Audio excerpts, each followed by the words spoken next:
Hanafi masih bisa tersenyum di pernikahan padahal baru saja membunuh seorang pegawai BPS bernama KLP alias Tiwi, 30. Video kebahagiaan Hanafi saat semeringah di pelaminan bersama sang istri, AFM pun viral. Publik dibuat geram dengan perangai Hanafi yang santai bak tak berdosa padahal sadis membunuh Tiwi. Tragedi memilukan mengguncang Halmahera Timur, Maluku Utara. Seorang pegawai Badan Pusat Statistik atau pegawai BPS, KLP alias Tiwi yang berusia 30 tahun ditemukan tewas di rumah dinasnya. Fakta mengejutkan terungkap bahwa pelakunya ini adalah rekan kerjanya sendiri.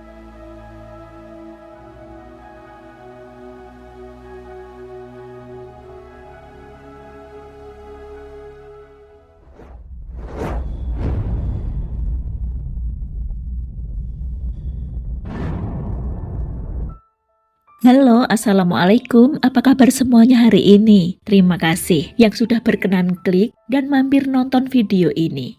Yuk, kita langsung saja ke kisahnya ya. Karya Listianti Pertiwi adalah seorang PNS asal Magelang, Jawa Tengah yang berdinas di kantor Badan Pusat Statistik Kabupaten Halmahera Timur, Provinsi Maluku Utara. Karya Listianti Pertiwi atau yang lebih akrab disapa dengan nama Tiwi ini kelahiran Magelang 1995 yang berarti kini telah genap berusia 30 tahun. Tiwi menempuh pendidikan SMP dan SMA-nya di Magelang, Jawa Tengah. Setelah menyelesaikan SMA-nya, ia melanjutkan pendidikan di Sekolah Tinggi Ilmu Statistik di Jakarta dan berhasil meraih gelar sarjana terapan statistika. Hingga kemudian beberapa tahun lalu setelah meraih gelar PNS, Tiwi ditugaskan untuk berdinas di wilayah Indonesia bagian timur, tepatnya di kantor Badan Pusat Statistik Kabupaten Halmahera Timur, Maluku Utara. Menjabat sebagai statistisi ahli pertama BPS Kabupaten Halmahera Timur. Dari kesaksian rekan-rekan kerjanya, sosok Tiwi ini adalah sosok yang ramah, tak pernah bermasalah dengan orang lain, serta sosok yang penuh tanggung jawab pada pekerjaannya. Di Haltim selama ini Tiwi ini tinggal bersama satu rekan sekantornya yang bernama Almira Fajrianti Marsaoli yang berasal dari Ternate. Mereka berdua ini tinggal di rumah dinas yang beralamat di Desa Soagi Mahlaha, Kecamatan Kota Maba, Kabupaten Halmahera Timur, Provinsi Maluku Utara. Nah, Almira ini ceritanya punya pacar yang juga rekan satu kantor di BPS Halmahera Timur bernama Aditya Hanafi berusia 27 tahun atau yang biasa disapa dengan nama panggilan Hanafi. Ia berasal dari Jakarta. Tapi dari kabar yang beredar di medsos, konon sosok Hanafi ini sejak bergabung sekitar 2 tahun lalu di BPS Haltim sebenarnya memang kurang disukai oleh teman-teman kerjanya. Karena ada beberapa rekan kerja di BPS Haltim yang sebelumnya sudah mengetahui riwayat Hanafi sebelum pindah ke Haltim. Ia sempat terlibat masalah di kantor sebelumnya. Jadi sekitar 2 tahun lalu saat mereka mendengar Aditya Hanafi atau Hanafi ini akan bergabung di kantor BPS Haltim, banyak rekan kerja yang sebenarnya kurang sreg sebab mereka khawatir suatu hari nanti akan terjadi hal buruk. Singkat cerita, Hanafi yang pacaran dengan Almira ini kerap datang ya ke rumah dinas yang ditempati oleh Tiwi dan Almira tersebut. Entah itu sekedar apel menemui sang pacar ataupun sekalian membahas pekerjaan. Intinya antara Tiwi dengan Hanafi ini juga lumayan akrab. Ya secara Hanafi kan pacarnya Almira ya, teman serumah Tiwi. Saat Hanafi datang ke rumah dinas untuk menemui Almira, kadang-kadang Tiwi juga ikut gabung ngobrol bersama mereka. Semua pun baik-baik saja, tak pernah ada masalah apapun di antara mereka ini. Sampai pada awal Juli 2025, Almira dan Hanafi sama-sama mengajukan cuti menikah. Karena mereka memang akan melangsungkan akad nikah di Ternate, yang merupakan daerah asal Almira. Sampai pada Kamis 31 Juli 2025, salah satu rekan kerja Tiwi yang bernama Angga J. Batara dan rekan kerja lainnya ceritanya mulai merasa resah saat Tiwi tak bisa lagi dihubungi dan tak masuk kerja selama 3 hari berturut-turut. Jadi kata Angga, Tiwi memang mengajukan cuti secara online dari tanggal 21 sampai tanggal 25 Juli 2025.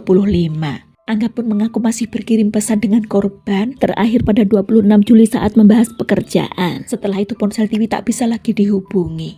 Nah, Tiwi yang seharusnya sudah masuk kantor mulai Senin 28 Juli ternyata tidak masuk. Begitu pula di tanggal 29 dan juga 30 Juli. Ia tercatat tak masuk kantor tanpa izin dan juga tanpa keterangan. Setelah memasuki hari keempat karena ponsel Tiwi tetap tak bisa dihubungi, Angga dan teman kantornya lalu berusaha menghubungi keluarga Tiwi di Magelang ya, via Instagram lalu lanjut saling tukar kontak. Sebab orang kantor memang sempat mengira Tiwi ini pulang ke Magelang. Tapi ternyata keluarganya di Magelang malah berkata jika sudah seminggu lebih tak mendapat kabar dari Tiwi, serta tak bisa menghubungi juga. Oleh karena itu atas izin keluarga serta atasannya, Angga bersama security BPS dan seorang teman kerja lain mendatangi rumah dinas yang selama ini ditempati Tiwi bersama Almira. Hanya saja Almira memang tidak ada karena masih di Ternate. Saat tiba di rumah dinasnya, rumah itu tampak sepi dengan pintu dalam keadaan terkunci. Ketika dipanggil-panggil pun tak ada respon ataupun sahutan dari dalam rumah. Karena perasaan mereka tak enak, mereka bertiga lalu mencoba mengintip dari jendela kamar Tiwi. Ketika itulah pemandangan mengerikan tampak oleh mereka. Sosok Tiwi tampak tergeletak mengenaskan di atas tempat tidurnya. Setelah menghubungi Polsek Mabes Selatan dan petugas tiba sekitar pukul 4 sore, mereka lalu bersama-sama mendobrak pintu rumah itu dan juga pintu kamar. Saat ditemukan tubuh Tiwi sudah membusuk di atas tempat tidurnya, bahkan bagian kepala nyaris tinggal tengkorak. Tiwi ditemukan mengenakan daster biru dongker tanpa pakaian dalam sama sekali. Jenazah lantas dievakuasi ke rumah sakit guna dilakukan visum. Tim Reskrim Polsek Mabes Selatan dan Polres Halmahera Timur segera melakukan olah TKP serta evakuasi korban ya. Lalu setidaknya ada 8 orang saksi yang mayoritas rekan kerja korban telah dimintai keterangan. Setelah 4 hari penyelidikan yang mengejutkan adalah pada 4 Agustus 2025 sekitar pukul 10 malam waktu setempat, tiba-tiba salah satu rekan korban, yakni Aditya Hanafi menyerahkan diri ke Ditreskrimum Polda Maluku Utara. Hanafi mengaku dialah yang sudah membunuh Tiwi, rekan kerja sekaligus teman serumah Almira calon istri Hanafi. Hanafi mengaku ketakutan setelah tahu jasad korban telah ditemukan. Ia memilih menyerahkan diri karena tahu polisi sedang mencarinya. Awalnya Hanafi hanya mengaku mengambil uang korban saja serta membunuhnya lantaran banyak hutang dan kecanduan judi online. Tapi polisi tak percaya begitu saja tentunya ya, karena dari hasil olah TKP serta pemeriksaan jasad korban ada indikasi lain yakni telah terjadi tindak asusila. Dan benar saja setelah lebih didalami lagi, akhirnya Hanafi atau pelaku ini mengakui jika ia sempat melecehkan korban.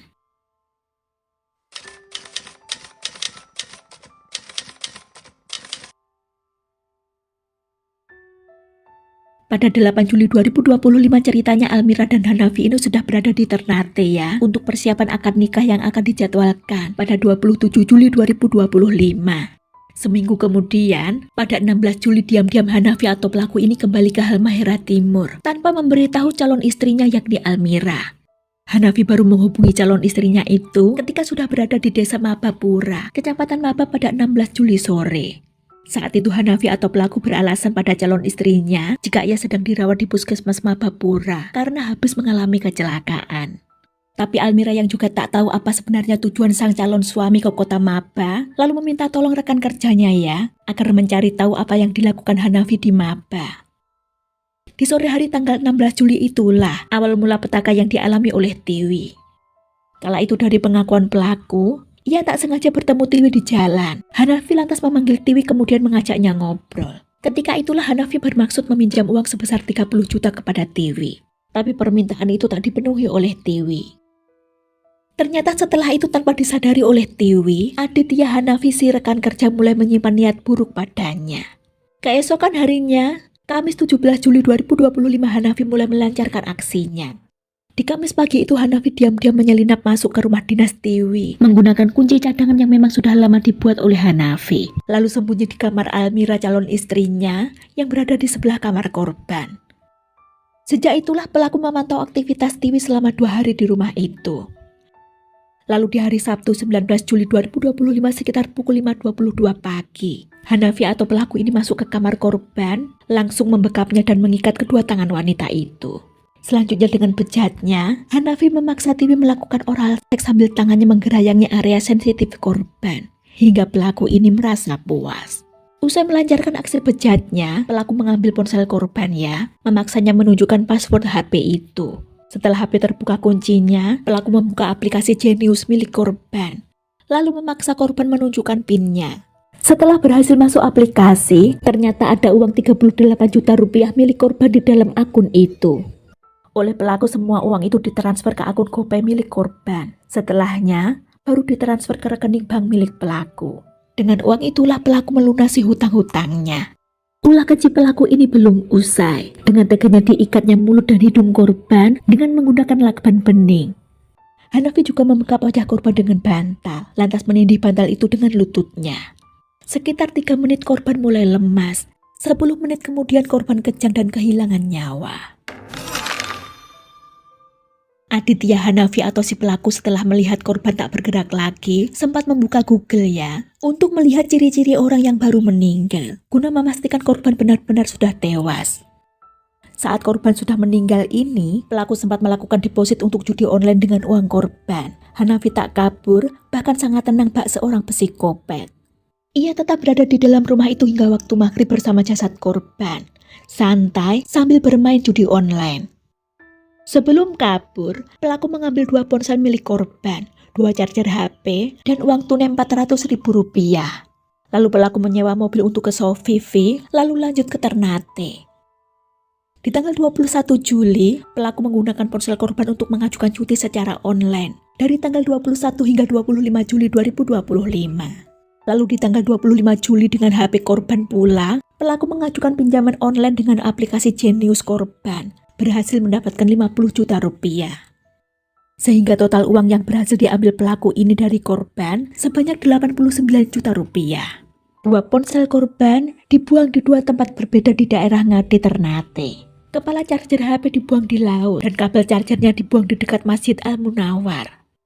Dan yang lebih membagongkan dari tingkah Hanafi adalah di tanggal 27 Juli, ia dengan tenangnya melangsungkan pernikahannya, yang mana sebagian menggunakan uang dari korban. Usai pelaku menyerahkan diri diketahui pula jika ternyata yang mengajukan cuti kerja korban juga pelaku ini menggunakan HP korban. Karena korban sudah meninggal sejak tanggal 19 Juli. Pelaku pun juga membalas pesan-pesan di ponsel korban termasuk pesan dari rekan kantor agar orang lain mengira jika korban masih hidup. Dari hasil pemeriksaan sementara, istri pelaku yakni Almira belum terbukti terlibat dalam aksi pembunuhan ini. Almira yang sudah sah menjadi istri pelaku mengaku kaget ketika menerima kabar jika suaminya itu telah membunuh Tiwi, rekan kerja mereka sendiri. Sedangkan alat bukti yang diamankan diantaranya adalah bukti transfer, 2 ponsel milik korban, 1 ponsel milik pelaku, pakaian korban, kasur, spray, bantal, lakban bening, serta keterangan saksi-saksi. Jumat 8 Agustus 2025 rekonstruksi diadakan bertempat di rumah dinas yang menjadi TKP di Desa Swagi Malahar, Kecamatan Kota Maba, Kabupaten Halmahera Timur, Maluku Utara. Ratusan warga yang juga memadati TKP mendadak ricuh ya saat mobil petugas tiba membawa pelaku. Warga yang geram sempat ingin mendekati pelaku sambil mengucap sumpah serapah lantaran murka atas ulah pelaku. Beruntungnya petugas yang siaga mampu melerai dan menenangkan warga. Aditya Hanafi si pengantin baru ini bukannya menikmati masa indah bulan madu ya, tapi malah menginap di Hotel Prodeo. Aditya Hanafi dijerat dengan pasal 340 KUHP tentang pembunuhan berencana, pasal 339 tentang pembunuhan dengan diikuti tindak pidana lain, dan pasal 338 KUHP tentang pembunuhan, subsidiar pasal 351 ayat 3 KUHP tentang penganiayaan yang menyebabkan kematian, dengan ancaman maksimal hukuman mati, penjara seumur hidup, atau maksimal penjara selama 20 tahun. Semoga almarhumah korban karya Listianti Pertiwi diberikan ketenangan ya, diampuni dosa kesalahannya, serta diterima amal ibadahnya. Dan untuk keluarga yang ditinggalkan semoga selalu dilimpahkan keikhlasan serta kesabaran. Tetap waspada ya dengan orang-orang di sekitar kita. Semoga kita semua, subscriber dan penonton channel ini, selalu dalam lindungan Allah Subhanahu wa Ta'ala. Dijauhkan dari segala keburukan. Amin.